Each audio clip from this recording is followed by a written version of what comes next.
Hello, everybody. Welcome into the Fantasy Pros Football Podcast. I'm Ryan Wormeli, joined today by Andrew Erickson and by Jake Ciely from The Athletic. Guys, we were talking, I feel like I've had a lot of negative shows lately. That's continuing today. We're talking players we're avoiding in 2025, some landmines to avoid. I was talking to our coworker Mayor about, in the last 3 weeks, I've done like a do not draft episode. I've done an overvalued players episode. Now it's a players we're avoiding, all these landmines.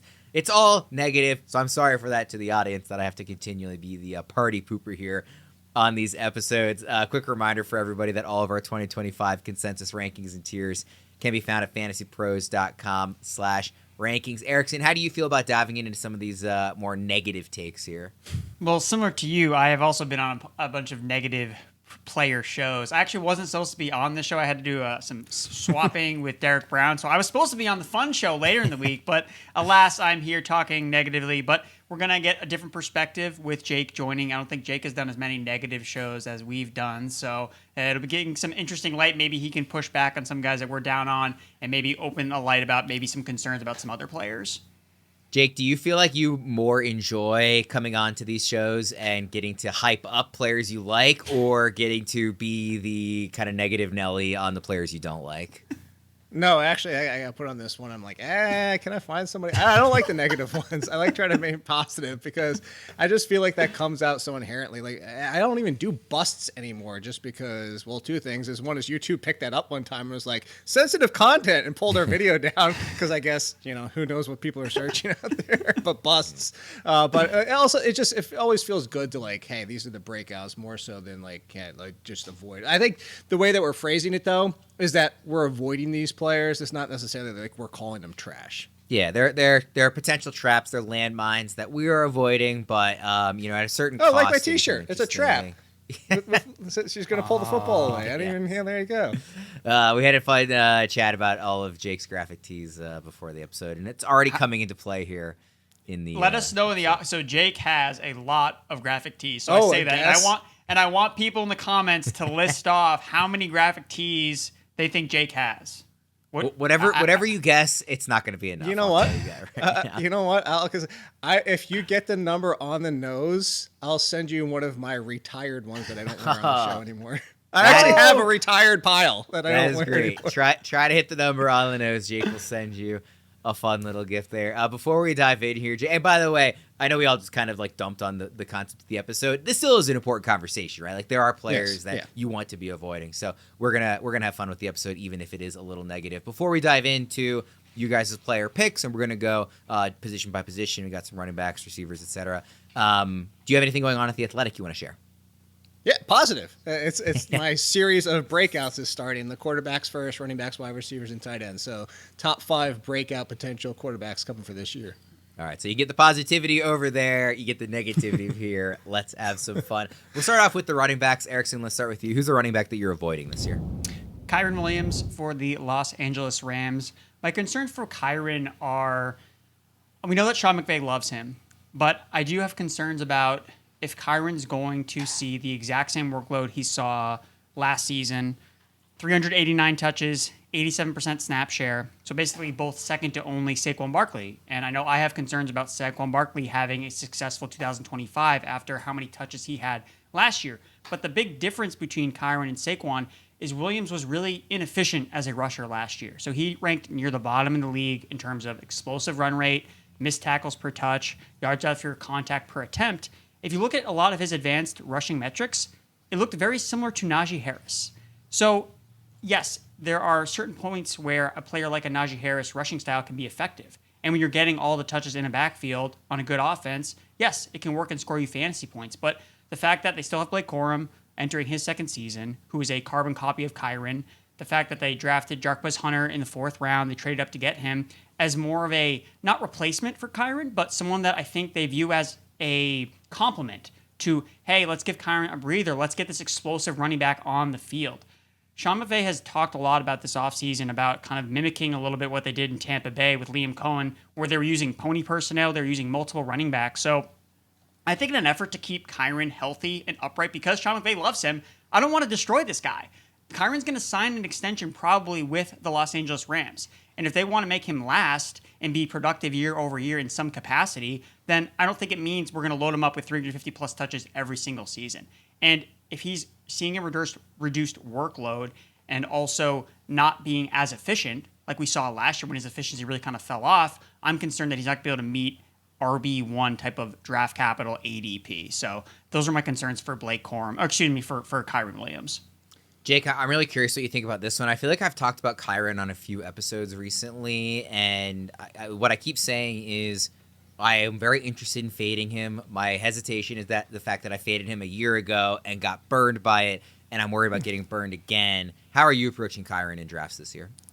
Yeah, I was reaching there for like the prop because I was thinking of good old the I don't believe you when it comes down to this because the fact is Sean McVay has already talked up about, oh, we need to do more like the rest of the league and share more touches. And that's what I'm saying. I don't believe you. Like, how many times are we, I don't believe you. You do this every single year.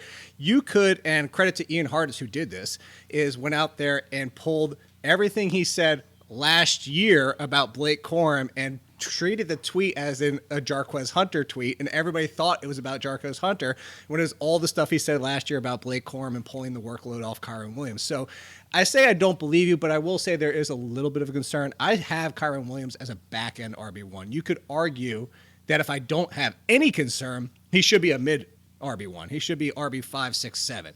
But the concern I have is that I don't actually believe him in the workload, but I do know that Sean McVay, once it happens, he will make that switch. And I don't think it has anything to do with necessarily drafting Hunter. I tweeted this out a few weeks ago, is that McVay, Snead, the Rams, whatever you want to say, they have drafted a day 2 or 3 running back every single year since 2018. Every single year. This is just what they do.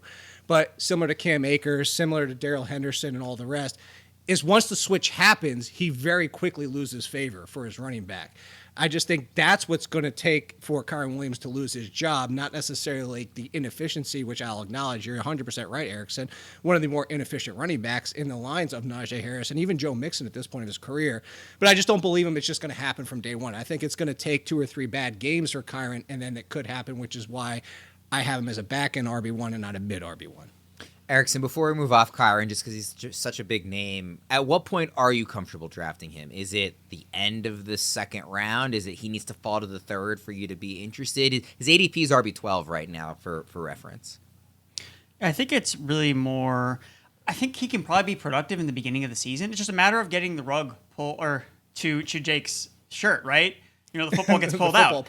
And that's why this show is different than the one that we did earlier this week where or last week, overvalued players. I don't think Kyren Williams is necessarily, I think that he has a bust potential because if Sean McVay decides, all right, you're no longer my guy, I don't love you anymore, I want to move on, then Kyren Williams' value doesn't just decrease, it evaporates. And it becomes, now he's a bust. So that's why he's a dangerous player to me. So if I roster him, I think it's probably more like round 3 where I'd feel more comfortable taking a shot at him. But if he's on my team, if he's my hero RB, every single week after he gets 25 plus touches in the beginning of the season, I'm going to be looking to put him on the trade block and see, hey, who wants to take Kyren Williams? Who thinks that this is sustainable production? So that's kind of the way I would probably approach it. Jake, who's your first running back here? Yeah, my first running back, I'm way under consensus on this one. Kyren Williams, I'm still right around the range, but I'm actually 6 under, so much so that I'd even take DeAndre Swift and the Bears over him. And it's Kenneth Walker. I think I'm done trying to hope for the best for Kenneth Walker, and it's not just a health issue. It's that there was questions we said, like, oh, can Zach Charbonnet be the guy if Kenneth Walker's not there? And Zach Charbonnet went out there and did it extremely well. Arguably did it better than Kenneth Walker did. And I think we're now at the point where going into 2025, I think this is to bring up the Najee Harris, what Erickson was just talking about. I think this is going to be similar to the Steelers last year, where it's like, this is almost a full 50-50 split. And if you're telling me it's a 50-50 split, I want the better per touch option. And so far, at least for the past year plus, it's been Charbonnet. And I don't think this is necessarily not potentially a committee. And I know, like, I'm a bigger fan on Martinez than a lot of people, but I think Martinez was a plan of like, hey, we're not bringing back Kenneth Walker. Like, Kenneth Walker, we're done. We're not paying that contract. We're not doing that investment in running backs, which a lot of teams are smartly doing when it comes to money. But I think they're looking at this as going to be Martinez and Charbonnet next year. Well, what if that happens in 2025, which, similar to McVay, is just the Seahawks are like, you know what? we're done with you, Walker. Like, it's just tiresome at this point, is the fact that you're not doing what we want you to do on a consistent basis. There's been flashes for Walker, but it just hasn't been consistent. It hasn't been consistent also partly because of his health. We have to admit that. But I think this could be a full-blown committee at worst, and if nothing else, I do think at best it's a timeshare. And I think similar to Steelers, we're going to want the more explosive one, and that was Warren, and I think we'd want Charbonnet in that situation. This is one where I wish Deebo was still on this episode because he is extremely high on Kenneth Walker. Now, Erickson is also above consensus, just not – I think Deebo has him like RB8 or something this year. Deebo is very high on Kenneth Walker. He's RB16 in ECR. Erickson, I think you have him like RB13 or so. So a little bit above consensus, just not quite as much as Deebo. Before I throw it to you, Erickson, because I want to hear kind of the other side of this, Jake, kind of similar question I asked Erickson about Kyren. At what point are you interested in Walker? I mean, you said that he's like pretty below consensus for you. So are you just like assuming you're not going to get any of him, or if he falls to around X, you're going to be interested? So I have him 22nd overall at running back, again behind Swift by 1. I have 57th overall, period. Okay. So I think I'm just not getting Walker. But, I mean, if he happened to fall to that range, and I could see the one scenario for Walker because maybe I'm wrong, and there is upside that split goes back to 60-40, and it's him, and somehow he stays healthy at this point. But I would want 3 wide receivers at this point. Like, Walker as my RB2 would be a roster construction situation. I do not want Walker as my RB2 if I'm taking him in the 3rd round. Okay. Erickson, what do you think? So I'm not as concerned about – I think Kyren's going to be the bell cow in this backfield. It's still the same. I know it's a new offensive coordinator coming in. You mean? Yeah, you said Kyren. Just mean I just want to make that. Kyren is just so much on the brain here. Yeah. So I do think that Ken Walker will be the bell cow. It's still the same head coach that heavily leaned on Walker when he was healthy. It wasn't a timeshare last year, really. It was Walker until he got hurt, and then it was Charbonnet filling in as it was more of a Dalvin Cook, Alexander Madison type of scenario from a couple years ago where Madison smashed, but when Dalvin Cook was healthy, he was always the main guy. It's a contract year for Kenneth Walker, so yes, maybe they are looking ahead to 2026 as Charbonnet and Damian Martinez. So, hey, let's run Kenneth Walker into the ground. He's on the last year of his deal. We have no long-term commitment to this guy, but what we know he can do is rip off explosive plays. It's the complete opposite of what Kyren did last year. Walker was really efficient on a per-touch basis. Basically led the NFL in missed tackles force per attempt. He also set career highs across the board as a receiver out of the backfield. So if that offensive line is still somewhat shaky, again, Walker could catch a lot of dump-off passes from Sam Darnold. So I think that Walker's profile, betting on a guy who is explosive, can get by on potentially limited touches, and also flashed as a receiver, he's just an archetype player that I do want to bet on to take a leap again if he can stay healthy. So those are the reasons why I'm a little bit higher on Ken Walker, and he's one of the guys. I mean, I would draft him over Kyren Williams. Ooh. Well, let's go to your next pick, Erickson, because Jake mentioned this guy as somebody he would take over Walker, but it's somebody that you're avoiding. I am avoiding DeAndre Swift because I think that he is the classic dead zone running back mold, where he's just getting his hype or whatever you'd like to call how people are talking about DeAndre Swift because of projected volume, right? There's no one else in the backfield. They drafted Kyle Monangnai in the 7th round. They have Roshan Johnson entering year 3 who hasn't done a ton. But DeAndre Swift, where's the upside case here? DeAndre Swift has been RB18, RB19, RB22, RB23, and RB19. That's been his NFL career. Never better than RB18, never worse than RB23. So does that mean maybe he's a value if he holds on to the starting Bears role? I guess. But I've seen this play out before with Ben Johnson. The first time that Ben Johnson took over as the offensive coordinator for the Detroit Lions was the last year we saw DeAndre Swift in Detroit. So I've already seen him not see eye to eye with the current offensive coach and in this specific running back. And we've seen before in the past when that coaching connection's not there. Last year with Sean Payton and Javonte Williams to an extent. Those guys never saw eye to eye, and so it never really worked out. I just feel like Swift is there until Ben Johnson decides, I'm sick of this, I want to use somebody else. And those are the reasons why I just think that DeAndre Swift, you're going to be waiting, holding the bag, hoping that, okay, he doesn't lose his job. So those are the reasons why I think DeAndre Swift is a high-end bust candidate. So what do you think, Jake, in terms of Swift? Like, obviously, Eric, I know you like him better than Walker, as an example. Erickson mentioned kind of the history that he has with Ben Johnson. having said that, they didn't address the position another way. So if Ben Johnson doesn't really like Swift, he didn't go out and really prove it with the other player acquisitions. I mean, I like Kyle Monangai, but like, there's only so much a 7th round pick you can expect out of him. So you said you like Swift better than Walker. Why is it that you are higher on Swift? Honestly, Erickson kind of made some of my argument here. Is that it's that consistency. I think that it kind of depends on perception here, because if somebody is seeing Swift and they're like, oh my gosh, they haven't done anything. They drafted Monangai, if I could say his name. Holy crap! You're also talking about, hey, you have the connection we talked about on the other show, the Eric Bieniemy connection with the Rutgers, and oh, by the way, Pacheco with Bieniemy and the Chiefs. He's kind of replicating that, so that could be a concern. He'd be like, hey, maybe Bieniemy has a thing here for that Rutgers running back.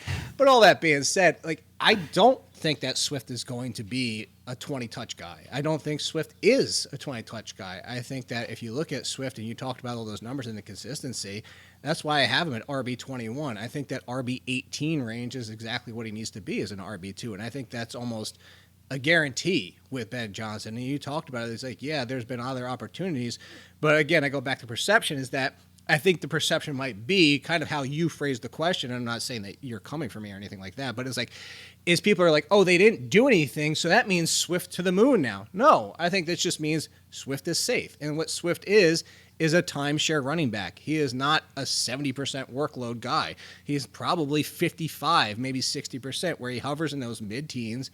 Maybe a few games he gets up to like 18, 19, maybe 20 on a rare occasion. But in this offense, and with his efficiency, as bad as people might think it is overall, it's still consistent efficiency. And I think that's the bigger thing, is between the two, I think Swift's role, unless they make a shocking trade at this point, which is still on the cards, but his role is secure. I just believe that Kenneth Walker's role is in serious jeopardy, despite the fact that Erickson is 100% right. When he was healthy, he was given those opportunities. I think they just might be tired of him. I think... Yes, Swift is somebody for me that I'm not going to be excited if I draft. Like I think the thing with me with Swift is, if I don't draft him, how is it going to hurt me? Like, the best thing he could do is RB18. So that's RB2 production, which is... I won't say RB1, but I think there's a little bit more there. But based on what? He's never done his entire NFL career. He's averaged close to 14 points per game in that second season, I think it was. Kenneth Walker was an RB top 12 running back last year in points per game. I just don't believe that's him anymore. I just don't believe in Kenneth Walker. And that's again, this is why people can choose to like think that I'm stupid, because You're not stupid. I don't believe in Kenneth Walker. I'm done believing in Kenneth. Put it this way. I think it comes down to your risk aversion. And if you're I'll agree with you on this aspect. How about this? If we said who has a chance to be a top 10 running back, Kenneth Walker, not DeAndre Swift. I will agree with you on that. I just am done with Kenneth Walker of being like, and I always say, don't let a player burning you make it so like you're like, oh, I'm never drafting again. But I have put it to the point where Kenneth Walker doesn't stay healthy. He doesn't perform efficiently. Like, he is It's the weird thing is Kenneth Walker doesn't do what he's supposed to do. He's actually explosive when you say, Kenneth Walker, you should be good between the tackles. And it's like, he's not. He's like better once he gets to that second level, which is just really weird of him. If he could put it all together, it'd be top 10. And I think it just comes down to, I'm willing to take him as my mid-low RB2. I'm just not willing to take him as a fringe RB. So between the two's cost, I think the cost is more equitable and more reasonable for Swift than it is for Walker. Let's put it that way. This month, if you want a chance to win a signed George Pickens Steelers jersey, now collectible because he's not on the team anymore, for free, courtesy of our friends at pristineauction.com, all you have to do is subscribe to the Fantasy Pros YouTube channel right now, drop a comment below on any video, and that is it. We will be announcing a winner right here on the channel, so make sure to turn on those notifications so you can know when new videos are up and to claim your prize. I know he's not on the team anymore, but it's what we have to give away. So George Pickens Steelers jersey, come get it. Like I said, now collectible. We've got vintage one more. Worm is the word you're looking for. Yes, vintage, baby. Yes. Maybe if you're a Steelers fan, you can burn the jersey if you hate him for who knows. Wow. Try and get that jersey though. Jake, we've got one more running back we're avoiding here. Yeah, I'm way under on this one. I'm looking right now, and versus consensus, I'm 11 under. And actually, had somebody in my comments even say, "Why do you hate?" Because that's what happens. It's like, why do you hate? Apparently, I hate Tony Pollard. This comes down to, I believe this backfield is a complete split at this point. Tony Pollard, even last year, having not so much of the split, he was still RB24 in points per game. Like, whoop-de-doo. You know what? You could actually, I'm setting Erickson up to come for me back at the DeAndre Swift thing because I feel like Tony Pollard is similar to DeAndre Swift. It's like, where's the upside in him? He just finished RB24 despite being the lead for most of the year and getting outperformed at times by the second piece. I'm not drafting Tony Pollard, and so much so that the fact that there's rookies in front of him, and I know some rankings haven't completely adjusted yet, but the Pollard one is kind of, again, I'm creating my own hole here by saying this, is like, I just don't see the upside where I could see Jaylen Warren shocking people and outperforming Caleb Johnson, or vice versa. I would take both Steelers running backs over Tony Pollard, because at least with either one of them, there's the opportunity where one clearly takes over, similar to Najee Harris was 2 or 3 years ago, and finishes top 20. Pacheco rebounds is top 20. Marin Hampton immediately pushes Najee Harris aside and becomes top 20. It comes down to the fact that once I get into these names, I want somebody that can finish top 20. So, and I just don't think that that's in the cards for Tony Pollard. Erickson, where do you have Pollard ranked this year?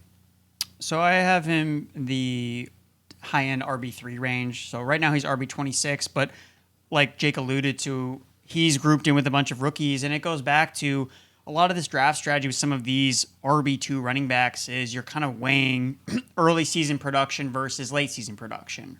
So if you need someone to fill in the first couple of weeks, okay, Tony Pollard makes more sense. But if you can wait, if you're drafting a bench type of running back, then it makes way more sense to take an upside shot on one of these rookie running backs. Yeah. So it's kind of like he's like grouped in with those guys, but the upside case, I agree with Jake. So I'm pushing back here on Tony Pollard as well. Something I've looked a lot more at when projecting running backs that bust the next year is how do they finish the season? You know, how do they do in the second half of last year? Pollard was the third worst graded running back per PFF in the second half of the 2024 season. Now, he was playing through injuries basically every single week. If you were following the Are They Playing tool on Fantasy Pros, Tony Pollard never practiced. Never practiced ever, because this guy they had to put in a cryogenic chamber to basically get him ready for game day, because Tajay Spears was never going to be healthy. And even though Callahan talked every single week, I want to take less I want to take the workload off Tony Pollard. The guy is breaking down. So even if he can be a little bit more efficient, you know, from the days of Dallas when he was running alongside Ezekiel Elliott, I think that's the ideal way you use Tony Pollard. But I still don't think that's going to move the needle for him to score in fantasy production. I think Tajay Spears, when he is healthy, is a very capable running back. And something that I didn't want to overlook from last year as well, Spears actually scored more red zone touchdowns than Tony Pollard did, despite nearly half the touches in the red zone. So I don't think Tony Pollard is even a lock to score those red zone touches in the Titans offense that we're still not sure how good could this offense be. I think average is being optimistic at best with their rookie quarterback. And if Tony Pollard's not going to capitalize on those red zone touches, I think that he's definitely going to be a committee. And I don't think that drafting him anywhere inside the top 24 running backs, I think that's way too aggressive. Callahan is still talking like that. I mean, if you look at just on his player page on fantasypros.com, the latest news we have, this is from about 2 weeks ago. Callahan said the team plans to be even more cognizant of Tony Pollard's workload this season. And he noted that Pollard carried the ball a lot in 2024. And in a perfect world, quote, we would have to have more of an even split with Pollard, Spears. He also referred to a 3-way split in the backfield this season. So he is talking in that same kind of line of thinking that you're saying here, Erickson. So I think we all are in agreement on this one. Let's go to the wide receivers that we're avoiding. Erickson, who do you have here? I'm going to start things off with Tyreek Hill for the Miami Dolphins.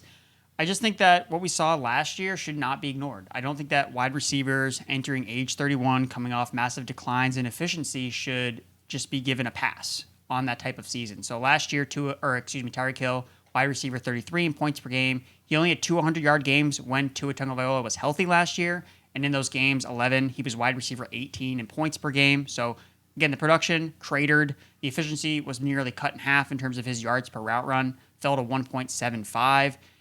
I think that speed receivers, when they hit this age cliff, I don't think it's just going to get better. Now, maybe he can bounce back a little bit from the efficiency drop-off, but at the same time, should I be over-investing in this Miami Dolphins offense? I still think that Jaylen Waddle is a very capable wide receiver in his own right. He's much younger at age 26. He's been a wide receiver 1 before. He had more 100-yard games with Tua than Tyreek Hill did, or the same amount. So they both had 2. And I think Waddle finished the season pretty strong as well. So I'd rather have Waddle really more than Tyreek Hill. I'm afraid that Tyreek Hill is not going to get better and bounce back. It's just going to continue to decline.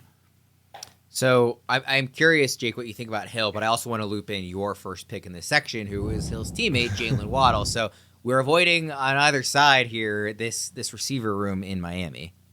Yeah, and Tyreek Hill, I mean, fringe wide receiver 1 at this point, which is kind of saying that maybe not totally in on him. So I don't disagree too much, especially when you talk about this point of career being speed and the main factor for Tyreek Hill. But I think it's just the Dolphins as a whole is we're expecting a lot. This is probably a make or break season. Everybody talks about the Giants staff with Dable, but I mean with McDonald here, like we're talking about, could be like it's it for him. Like this is enough excuses at this point, and it goes down to everything with Tua at the quarterback and just everything. Like I'm really concerned about the Dolphins outside of Devon Achane. And one is like I don't disagree much on Hill.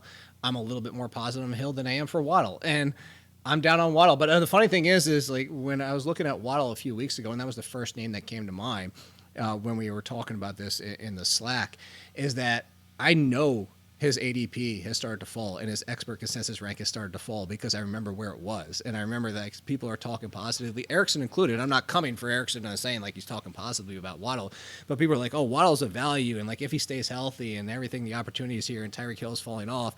But it seems to have cooled a little bit where I could see, I'm presenting that to say, I could see myself coming around on Jaylen Waddle if he continues to slide back and kind of falls into now more of like wide receiver 30 off the board, which before we're talking about wide receiver 23, 24, is because I just have a feeling we're still focused on that 1 year that Andrew's talking about, and the second part of it that comes to the Dolphins as a whole. But third at this point, we're now talking 4 injuries to the knee and ankle on the one leg, on his right leg, if I'm not mistaken.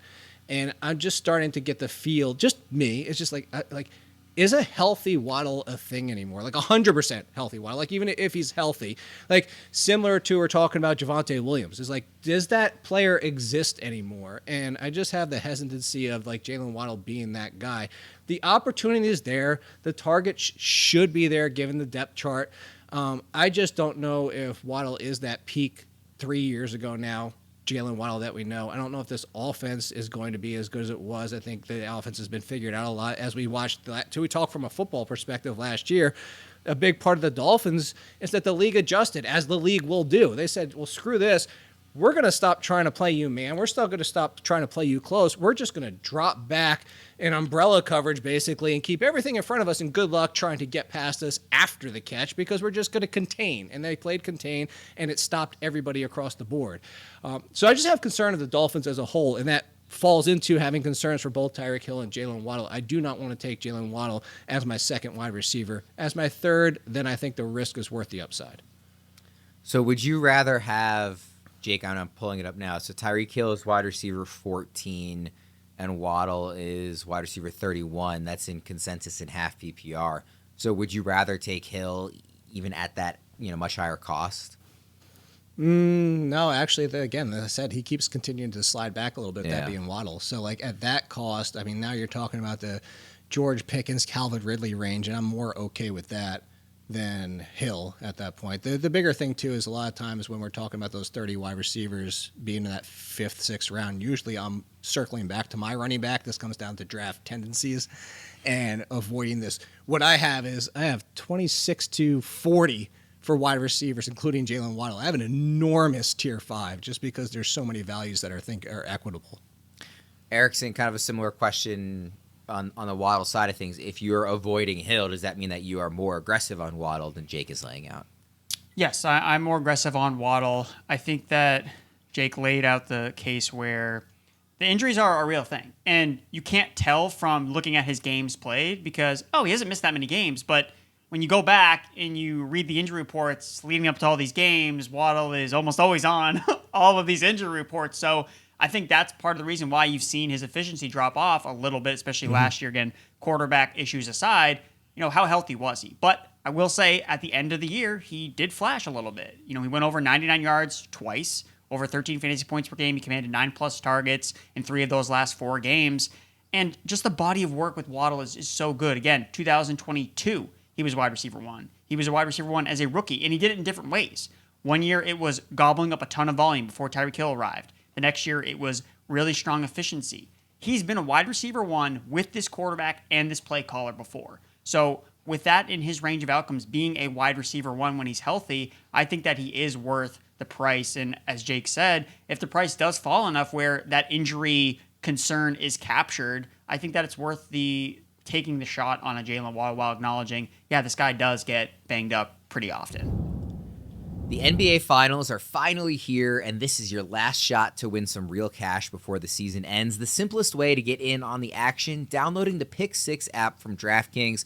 It's crazy simple. Just pick more or less on the stats for 2 or more of your favorite players, and boom, you're in the mix for big cash prizes. No gimmicks, no weird rules, just ball. Nail your picks, and you're heating up. Pick 6 brings upside with payouts up to 500 times. Ready to make your finals run? Pick 6 is live in a ton of states: Texas, California, Georgia, Missouri, and lots more.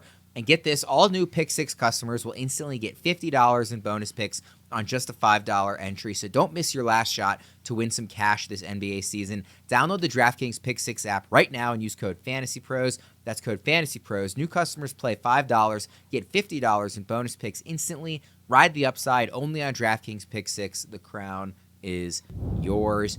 We've got one more wide receiver each, then we get into the quarterbacks and tight ends to end the show. Erickson, who is your last wide receiver? Wide receiver Deebo Samuel for the Washington Commanders last year was really, really bad for Deebo Samuel.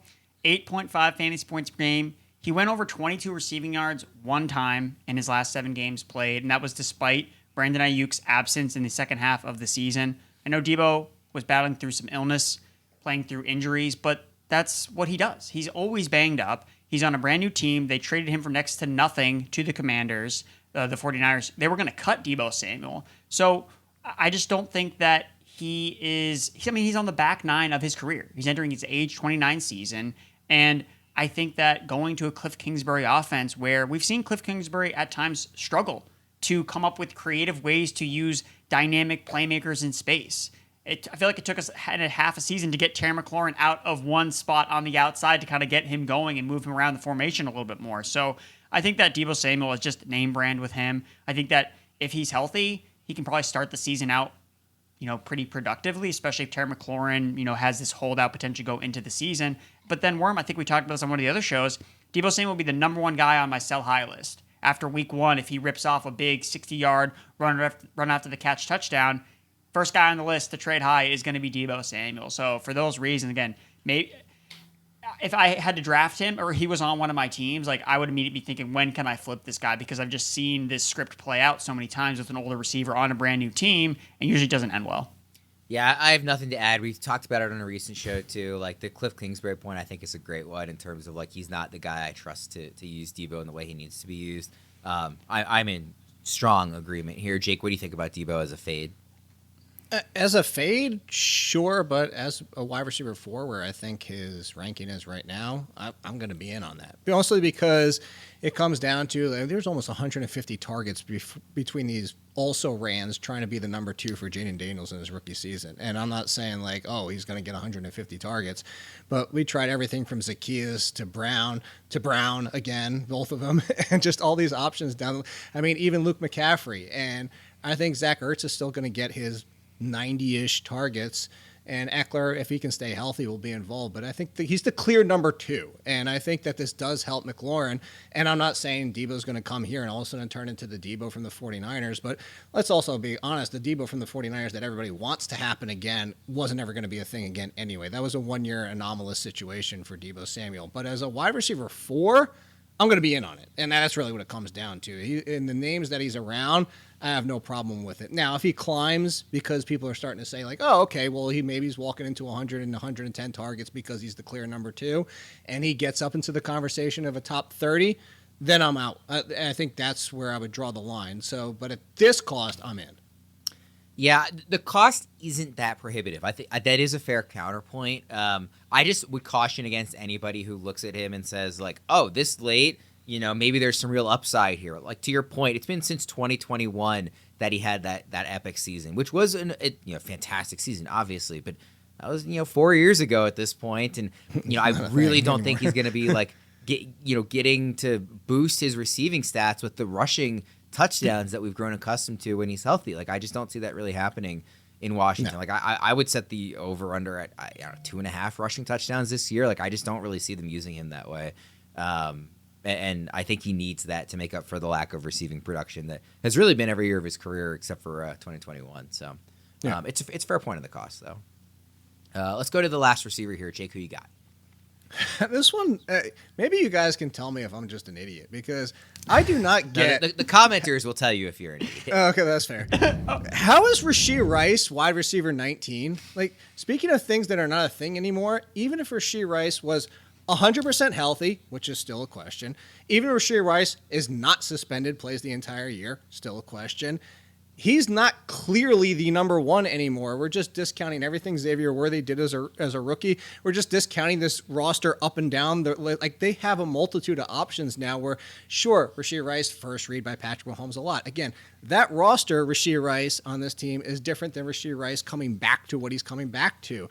I mean, you can even include, I don't think Royals is going to be much big of a thing, but like you have him that they drafted, like maybe they get something finally out of Sky Moore. Marquise Brown's still on this team. Like, I just don't see the path to Rashee Rice being the clear, definitive, no questions asked, number one option for Patrick Mahomes, even if those other questions were answered with injury and suspension. So would I take Rice? Sure. Would I take Rice over Deebo? Absolutely, because there's a path to Rashee Rice being a wide receiver 1 still. That still could happen. But as wide receiver 19, no way on earth am I doing that. Like the names that he's in front of that I would take, like DK Metcalf, DJ Moore, Chris Olave, even Cortland Sutton, Devonta Smith, and I could keep going down. I just don't get why he's there.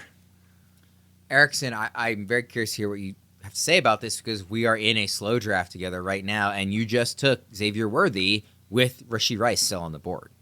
This is the player I was most interested to see what Jake was going to say because I've definitely been on the more pessimistic side of Rashee Rice and trying to understand the upside case because that's why I can tell you why people are drafting this high is because the upside, because of the 3 games he had last year where he had a monster target share. He was averaging nearly 18 fantasy points per game. And we're just extrapolating that and saying, "Oh, this is going to be the 17-game pace." And this is where I think we get into so much trouble. When we're just taking these small sample sizes, when this was before the Xavier Worthy breakout. That wasn't even a thing. Xavier Worthy was a really, really young rookie that didn't really know his place in the offense, and it was Travis Kelce. And I think the next best receiver on the team at that time was Juju Smith-Schuster. I think that was the next guy that was running routes for the Chiefs. So I echo your concerns and hesitations about Rashee Rice. I get the appeal, the upside case, and that's why he's a very boom or bust type of proposition, and that's why he's going where he's going. But I also have concerns about any guy coming off a season-ending injury, and we're just going to pop him back in, expect he's going to just pick up right where he left off. When does that really happen? I feel like anytime it's a guy coming off a season-ending injury, takes a month for him to kind of, get adjusted, feel mentally back to it, and it's not even necessarily a physical limitation. It's, oh, am I there mentally? Do I trust my knee? Do I trust my leg? Do I trust my hamstring to do all these things that I was doing before I had a season-ending injury? So I'm also with you with being hesitant on Rice and the fact. I'd rather take Worthy, man. Like that's where we saw Worthy was the guy down the stretch. Worthy was the guy that showed that he could win in multiple ways. We know he can take the top off the ball, and he also took over the Rice role when Rice missed time and was really effective. So yeah, that's kind of how I feel about Rice. The big play here, as you well know, is to say let somebody else draft Rashee Rice and then come knocking on the door after week 3 or 4 and be like, hey, I know you're tired of him. I'll take him, and then buy low, and there you go. Then you get Rashee Rice for the second half of the season. Yeah, I think the price is the big thing with Rice. That's what it is. Because we're not getting any, there's no discount. There's no injury discount. There's no suspension, potential discount. It's locked and loaded. He's a top 20 wide receiver. He's going to pick up where he was last year.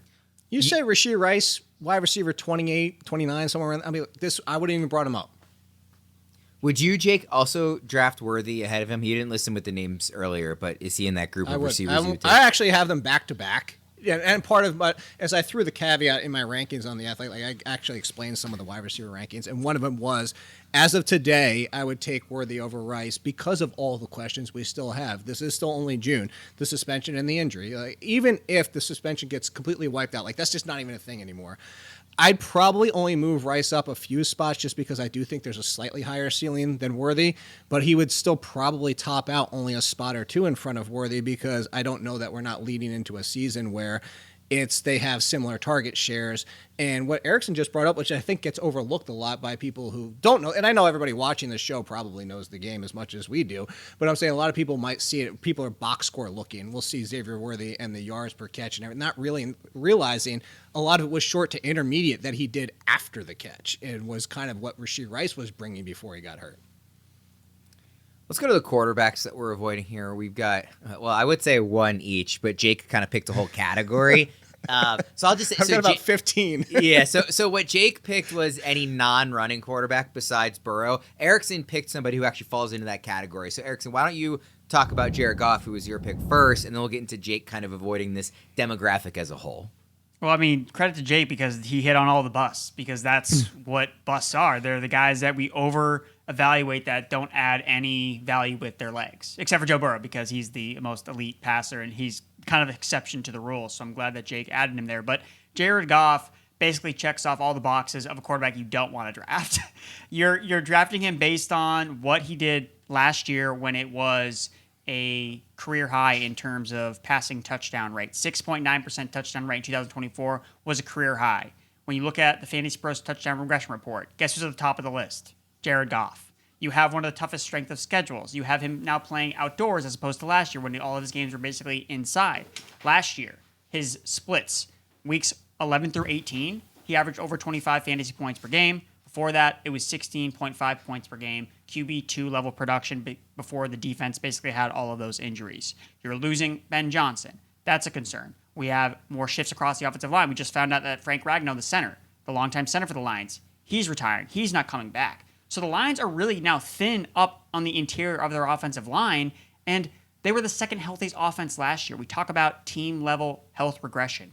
They're probably not going to be as healthy. So if they get one more injury on that offensive line, now you're running into real issues with Jared Goff, who we know he can have one of the best. He can do exactly what he did last year, and he's still not a top 5 fantasy quarterback. So I think you're just drafting all risk. All things are going to go badly for Jared Goff when there's so many better quarterback picks on the board. So I can say very confidently I'm going to have basically 0 of Jared Goff in any of my fantasy teams this year because he just so clearly sticks out as this is a quarterback that's going to regress, and he's not going to be worth his ADP. I think it's worth highlighting, too, on Goff, just looking at the game logs from last year. Like, the first 13 weeks of the season, he finished 18th, 25th, 19th, 10th, 20th, 27th. Yeah, you couldn't use him. It was a very hot end of the season from weeks 14 to 17. So, in the fantasy playoffs, he was QB6, QB2, QB3, QB8. But the numbers in those games, he threw for 3+ touchdowns in every one of those games. He threw for over 300 yards in 3 of those 4 games. And, of course, he had the game against Buffalo where he had 494 yards and 5 touchdowns. Like I don't want to overreact to a very hot finish, and I don't want to underreact to Ben Johnson leaving. I think it is relevant that Jared Goff, by far, his most successful fantasy seasons have been the years with guys like Ben Johnson and Sean McVay, and we don't know what the new play caller is going to look like. I don't want to be the one taking the risk where he's going, which is QB 10. The guys going after him or around him, Kyler Murray and Bo Nix are right ahead of him. We know those guys are going to run. Right after him is Justin Herbert, year 2 in the Greg Roman offense. Caleb Williams has all these better talent around him. Justin Fields, who we all agree is going to run a ton. Purdy, Dak, Jordan Love, Drake May, CJ Stroud, Trevor Lawrence. Those are all the other names in tier 3 around Jared Goff, and I would just much rather wait and take one of those guys than be the guy who says, no, I think he's a different guy. And I do think Jared Goff is a different quarterback than he was in those early Rams years, of course. Like, I don't think he is only a Ben Johnson merchant, but I am not ignoring that factor. And again, he doesn't run, and there's just so many other names going later that I like more. So I think I will basically have no Jared Goff this year. Worm, to your point too about where he's going, this is the quarterback tier, the middle tier where they go in ADP. This is where all the bust quarterbacks come from. This QB 8 to QB 13 range. It's the middle tier where we're drafting these quarterbacks based, they're getting propped up by last year's touchdown numbers, but they're more likely to finish closer to the guys behind them than the guys in front of them. We're not expecting Jared Goff to outscore any of these elite passers, so then why are we drafting him right after the elite passers? But he's more likely to finish like a Trevor Lawrence, like a CJ Stroud. And to your point, those guys go so much cheaper. So it'd be a different conversation if Jared Goff was QB 18, where I have him ranked. I'll draft Jared Goff. Whatever, we're baking in all the risk. But he's not. He's going as QB 10, QB 11, which is why I'm out. Well, it's one of those things too. Like, there's such a clear top 5. Like, somebody has to go in those first few quarterbacks after that elite tier. That I just don't want to be the first one to draft one of those quarterbacks. Yes. Those first handful of quarterbacks, because I really think from QB 6 to QB 18, you can make a compelling case for any of those guys to finish as a top 6 quarterback this year. So once you get past Lamar, Allen, Daniels, Hurts, and Burrow, I just don't want to be drafting a quarterback early if I'm not getting one of those top 5. And I say early relative to that next group of like 12 names. So yeah, I'm fully on board with Goff. Jake, you of course picked the whole group of non-running quarterbacks besides Burrow. Walk us through that pick. Yeah, because Joe Burrow last year was actually the first quarterback over 20 points per game, not getting at least 40 points from the running side only. And that was the first since Tom Brady. And to talk about Tom Brady is the Joe Burrow thing, is that you are a prolific passer. We can count on your passing numbers every single year. And I don't even want to discount Joe Burrow, because last year it was only 200 yards. It wasn't 40 points from the running side, but he still chipped in, and he actually has chipped in 40 points a few years ago on the running side of things. So he still has a little bit there that, similar to Baker Mayfield last season, there's a little bit chipped in. Baker Mayfield ran for over 300 and a few touchdowns. So Baker Mayfield will probably be the closest to not falling into this group. But similar to C.J. Stroud last year, who consensus had as a top 6 quarterback coming off his rookie season, similar to Dak Prescott, that's been up and down and up and down and up and down, and then you brought up Jared Goff, is the reason they're so volatile is because it has to all come from their arm. When you don't run the ball, when you don't chip in the 40 points or even more on the rushing side of things for fantasy, you add in volatility and you end in having to be prolific. You have to throw 4,500 yards, 35 touchdowns, maybe 32 at minimum, but you have to be terrific. And if you have any type of a step back, C.J. Stroud being last year the perfect example, and again, Dak Prescott right before him, if you just fall off just a little bit, heck, we could talk Brock Purdy. You just fall off a little bit, and it's not like you fell off like these running quarterbacks and became, he was QB3, but he fell to QB7. No, you go from like QB6 to QB21. It's enormous drop-off. And the biggest thing is, I'm glad you pulled in the Jared Goff thing to Erickson's point, because you rattled off the fact that all these 3 touchdown games, and you could argue that's prolific passing, but still couldn't even crack the top 10 on some of those weeks because there's the yards didn't come with the touchdowns or vice versa. And that's just what it comes down to, is I'm going to be way out on all of these quarterbacks, so much so that I'm way above consensus on Justin Fields, because I'm just going to bank on the fact that, hey, he has 1,000 yards rushing upside. If he can just be Daniel Jones as a passer, which all it means is throwing for 3,000 yards and 15 touchdowns, guess what? The 1,000 yards in the rushing side of things means he's going to be a top 6-7 quarterback. I will take another chance on Anthony Richardson, even if he doesn't have the job.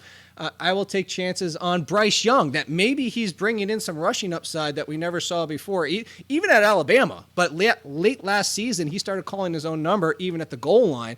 And I'm just going to take chances on those guys versus any of the Brock Purdy's or any of the Jared Goffs and the rest. I'm not making the case for this, but I want to at least ask the question: is there a case to be made for maybe even including Joe Burrow in the category of just avoid all non-rushing quarterbacks, because he had such a great season last year? Like, is it fair to think that there might be some regression? If you look at his career before last year, he'd only finished higher than QB8 one time prior to this last season, and it was the year he rushed for 5 touchdowns, which went a long way towards helping with that. Like 4,900 passing yards last year, 43 touchdowns, under 10 interceptions. Like, Joe Burrow is a very, very good quarterback. Like, this is not to knock him, but as a top 5 guy, like, I think that's the appropriate ranking for him. But is there a case to be made that instead of Joe Burrow at 5th, because you know he does not give the rushing, that you should just wait for one of these rushing guys? And I'd rather take Justin Fields as QB 13 instead of Joe Burrow as QB 5. Is there a case to be made for that, Jake? Depending on when he goes overall. I don't think so, because you still have 3 seasons outside his injury season, 3 seasons of 20-plus points per game, which that's why I say you put some prolific category of Tom Brady. It comes down to even Tom Brady's worst. Like, it had to be god-awful worse of a season. I don't think that's in Joe Burrow's wheelhouse, especially with the weapons he has. And then even if it's only 200 yards and 3 on the ground, it's enough of a little tick up because he is so prolific. But that being said, I do have him in a tier of his own. He's sitting there right by himself after the big 4 and before this next group of all these names of Baker Mayfield, Drake May, Kyler Murray, and the rest. But I think that if overall, like if you're going to say somebody, the first 4 quarterbacks go, and then all of a sudden somebody's like, ooh, I got to take Joe Burrow in the 4th because all those quarterbacks went in the 3rd or in the 5th, somewhere around there, then I'd be like, yeah, I think at that point it's a little pricey just because there is a slight risk. I don't think a lot, but there's enough. The biggest thing I come down to is it's not our excerpt consensus rank. It's ADP currently as of today has Hurts behind Burrow. That's the answer to your question of like what's absurd. That should not be happening. Erickson, let's go to the tight ends we're avoiding here. We'll go quickly on this because I want to leave time for some speed round stuff at the end of the episode. But who's the tight end you're avoiding? Oh, if we're gonna go quickly, then I probably shouldn't have picked a Ravens player. So I guess that's my fault. Sorry to the producers. Mark Andrews is my tight end. I agree with you on this one. Okay, this isn't like I hate this pick. Like I am also avoiding Mark Andrews. I was really big on Mark Andrews last year, and it was so painful to just watch every single week. Until he started scoring touchdowns. Yes, until he scoring a bunch of touchdowns from week 5 onward. Again, finished as fantasy tight end 5, but the ride there was nowhere near a top 5 finish because, again, I had him on all these leagues. He was tight end 10 in points per game. He was tight end 21 in terms of expected points per game. And I just think that we're just waiting for these other guys to take on bigger role. I mean, Isaiah Likely, coaching staff loves him. Super talented guy. I think he's going to take on a bigger role. They're talking about ways to get him more involved. DeAndre Hopkins still can play a role. Again, if he's going to have any role on the team, where would it be? Probably in the red zone. Okay, so that's taking away potentially 1 or 2 more scores from Mark Andrews. I know that he is Lamar's guy in the red zone, and is he going to score touchdowns? Yes, but he's a touchdown-reliant tight end that you then have to draft as tight end 6. He's tight end 6 in ECR, tight end 8 in ADP. He was barely a top 10 tight end last year. Again, he finished there overall because of the games he played, but points per game, he wasn't a difference maker for you. He had to score or else he was going to be a bust in your lineup, and that just puts him with every other tight end. Again, if you score, great. If you don't, you're a bust. Okay. I can get those tight ends so much later than Mark Andrews, and again, if he gets hurt, Isaiah Likely, I feel more confident about, oh yeah, this guy's going to be an elite tight end producer. So I'd rather just take a shot on Isaiah Likely. Maybe Andrews doesn't stay healthy. He's a little bit older. So, yeah, I'm out on Mark Andrews. I do think he will still score touchdowns, but I agree. Like, in any game he doesn't score a touchdown, he will hurt you in fantasy. I don't think he will have the catches. I don't think he'll have the yardage. So he's a tight end, basically. Yeah. Right, yes. but he's an expensive tight end. He's not a special tight end. He's not like a tier 1 difference maker anymore. Like, I'm not worried about Hopkins in terms of, like, taking away, like Derrick Henry is the only reason to think that Andrews isn't going to be like the first option to score a touchdown every time they get close to the goal line. Like in any series where Derrick Henry's not scoring a touchdown, if they're getting close, they're looking to Andrews. But that's it. Like that is where he's going to give you the value. I would say too. I mean, Rashad Bateman had a lot of red zone targets last year too. So I think Andrews will have more this year. Like last year was pretty close. I mean, I know Andrews I think had 11 touchdowns. You want to jump into this? 9. You want me to pull the pin on the grain and throw it in here and run away as I say this? This is why I almost put Zay Flowers in the list because wide receiver 35 in fantasy points per game last year, and yet everybody's like, oh, like going to draft him as a wide receiver 2 again. Not that Hopkins is going to take a ton, but there's a litany of options on this team. Oh, by the way, that Lamar Jackson guy. Worm knows this, 40-plus touchdowns, and he still only was wide receiver 35 in points per game. Like, can we just stop with this year after year after year after year of like, oh, the Ravens have somebody. Yeah. They're going to be top 20. Like, no, this is just who the Ravens are. They win by sharing it, and it's what they do well. I will be drafting Lamar. I'll be drafting Derrick Henry, and I might be taking flyers on Bateman if he's going really late. I will not be drafting a lot of Mark Andrews. I will not be drafting a lot of Zay Flowers. Like, I am with you guys on fading those guys. Jake, who's your tight end you're avoiding? Yeah, it's funny. I thought about the quarterback thing. I basically should have said any not top 3 tight end, and then I'll just take whoever's left at the end of the draft because that's what if I miss on the top 3, including Kittle, which I love Kittle's value. I'm just like, you know what? I'm just going to wait and see who's there in the last round because one of those names that's going higher than I think he should go is Jake Ferguson. Like Jake Ferguson barely was relevant last year, and now you have the trade of George Pickens, and people are like, oh. Jake Ferguson, yeah, I'm still going to take him as a fringe tight end 1. No, like the dude, what was he? Erickson, are you looking at it right now? Because you have a quizzical face. What was he, like tight end 19 in points per game or something ridiculously low last year? I know it was bad. And again, I go back to the fact that even with Dak, it wasn't that good. And I know without Dak, people are going to make that argument, but I just don't want a tight end who's a third option clearly who was volume reliant. Evan Ingram you could throw into this conversation on the Broncos. Like all these tight ends that you basically need 120 targets to become even top 10. I'm just not going to take. So Jake Ferguson kind of falls. It's kind of like the Jared Goff of tight ends. I'm just out on these guys. Let's get to the speed round here to wrap things up. I posed a question on X/Twitter.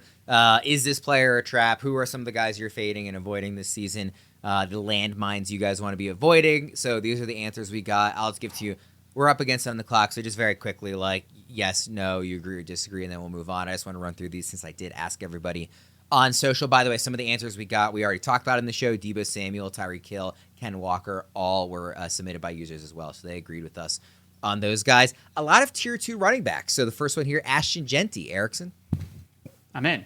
Drafting, yes. Jake? And at the end of the first round. Christian McCaffrey. Jake? 100% in, as long as we know he's healthy from day one. That we have time to find that out. Erickson? No caveats, yes. In. Devon Achane. Erickson? In. Jake? Not in at his cost, but in. If that Jake, makes sense. Jonathan Taylor. In. Second Erickson? round? Yeah, in. Out. Some tier 3 running backs as well. James Cook. Erickson? Not till he signs that contract, so right now I'm out. Jake? I'm in because his ADP isn't that high. Jake, Chase Brown. Oh, I'm in. I'm above consensus quite a bit. Erickson? Always Chase Brown season. Alvin Kamara. Erickson? Out. Jake? In. He's the only option. Shuck's going to be a thing. I can't believe it. Handful of wide receivers here. Jake, Devontae Adams.